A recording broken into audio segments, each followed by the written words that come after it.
ครับสวัสดีครับช่างต้องเสียน้องนะคร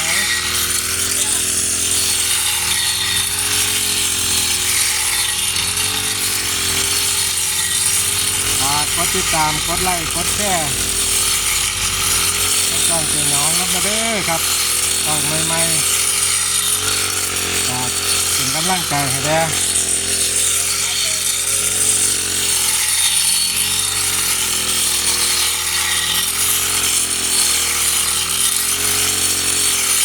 มันคือว่าขาด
ใบมันเดี่ยวเดี๋ยมันก็ส่งบ่ขาด